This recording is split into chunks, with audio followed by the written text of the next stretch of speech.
Hey, so I'm Jonte Mitchell, life coach right here in the Be Inspired and Grow community. Welcome back to the channel. Listen, if you're not already subscribed, hit the subscribe button, like, share, comment if you choose to. Welcome. All right, so today we're talking about overcoming self-doubt. Why? Because so many of us face so many different traumas in our lives, and it causes us to doubt our very existence, me being one of them. I wrote an ebook, and the title of it is Overcoming Self-Doubt, A Journey to Healing. Why? Because healing is a journey. It's a process. And sometimes you can start that process and then get hindered because of some other new trauma that's caused, which then isn't really new. It's probably something that you have not dealt with or are dealing with, but then on top of that, something else stirs the pot. Perfect example. I was basically traumatized as a child on my birthday when my mom took us shopping and I saw my dad. My dad was standing at the door and I'm looking at him, he's looking at me, and he decides to close the door and leave. Well, as a young child, I didn't know what to think about that. I'm wondering, well, what's wrong? Something happened to me? I don't know. So throughout my life, I carried that trauma. Like, why did he walk out? Why did he leave? There was no explanation.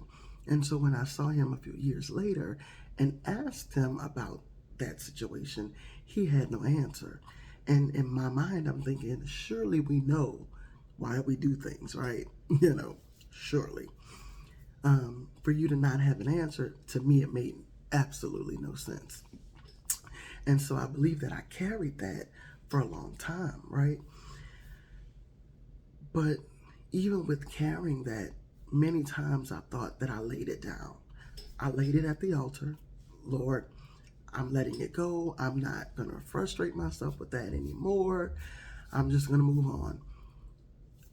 I move on, but then I'm stagnant because that thing just would not leave.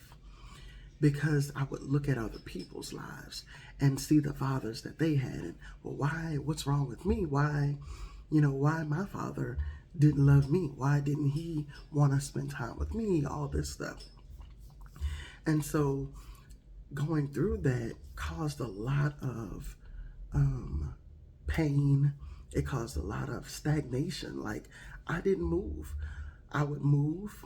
I thought I moved, towards my big dreams, because I always had big dreams, big goals for myself, and I would move towards it, but then something would stop me. One of the things I realized is my hope, my confidence was not in God, but it was in people. And how I realized that was when people betray you, you fall apart, you can't move, you're just confused, like, I don't understand how they could do this, and I'm saved, I'm loving God, I'm going to church, I'm doing what God has told me to do, but yet these things keep coming back to me. What in the world is the problem? Well, it must be me. I must be the problem. And so I want to go into the daily scriptural study that I have inside of the book. And I want to pull out this scripture in Jeremiah chapter 1, verse 5. It says, "Before I formed thee in the belly, I knew thee. And before thou camest forth out of the womb, I sanctified thee. And I ordained thee a prophet unto the nations." It does not matter who your parents are. It doesn't matter that you're like, why did I have to come here? Why did you have to have me? God wanted you to be here right now, today. And your life matters. Your dreams matter. Your hope matters. Everything about you matters. And it matters most to God. because He is the one that formed you. He is the one that thought about you. He is the one that made you. And so I went through this a lot. I'm like, Ma, I don't want to be here. You know, there was many times when I told my mom, why? Like, why did you have me? Like, what in the world? Like, are you sure that's my daddy? Like, because surely no one's father will just walk out on him, right? Surely. So going through that trauma caused me to doubt who I was. It caused me to doubt my purpose. It caused me to doubt who I was, what my abilities were.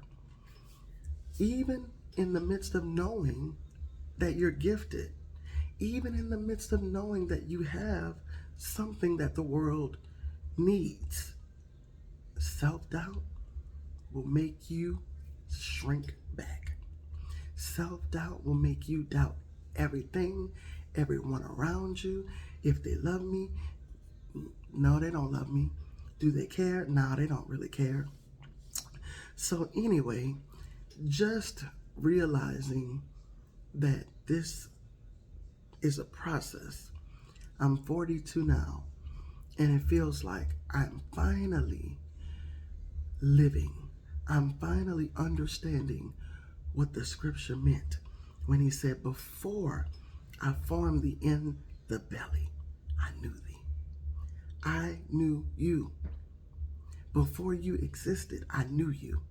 The creator of everything knew me. And He said, you are my child. You are my beloved. You are the chosen. And so what I realized is I am who God has said I am. So now when I look in the mirror, I don't see weakness. I don't see self-doubt. I don't see ugliness. But what do I see? Beauty. I see triumph. I see victory. I see that God can take any bad thing that the enemy meant to cause you harm, to cause you defeat, to cause you to want to give up and quit. God can turn that thing around. What the enemy meant for evil, God will work it out for your good. So listen, today I pray that you are inspired. And today, my most important prayer for you is that you will continue to grow.